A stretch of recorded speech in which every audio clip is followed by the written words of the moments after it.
శ్రీకృష్ణుడు జీవితంలో గొప్పగా చెప్పుకుంటానికి ఏం సాధించావని కర్ణుడిని అడిగాడంట. ఆయన ఏం సమాధానం చెప్పాడో తెలుసా?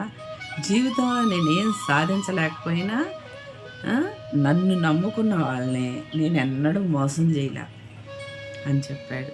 అందులోనే నాకు తృప్తి ఉంది, అందులోనే నా జీవితం, అందులోనే నాకు సంతోషం అని. ఇలా కొంతమంది ఇప్పుడు చేస్తుంటే చూసే వాళ్ళకి ఈర్ష్య కలుగుతుంది, కుళ్ళు అవుతుంది, చేయనీయట్లా, చేసే వాళ్ళని కూడా చేయనీయట్లా. గొప్పగా ఆస్తులు సంపాదించి పెడితే పేరు రాదు ఫ్రెండ్స్, పుణ్యం కూడా రాదు. రేపు సస్తే ఒక్కళ్ళు కూడా దగ్గరికి రారు. అదే మనం మంచి సంపాదించుకుంటే మన బాధ్యత ఏం తీసుకున్నామో, ఏం మాట ఇచ్చామో, మన ప్రాణం ఉన్నంత వరకు, ఊపిరి ఉన్నంత వరకు ఖచ్చితంగా మనం అవి నెరవేర్చాలి. కొంతమంది డబ్బులు లేకపోతే అదెందుకు చేస్తాం, ఇదెందుకు చేస్తాం అంటారు కదా, వాళ్ళకి సమాధానం. ఓకే.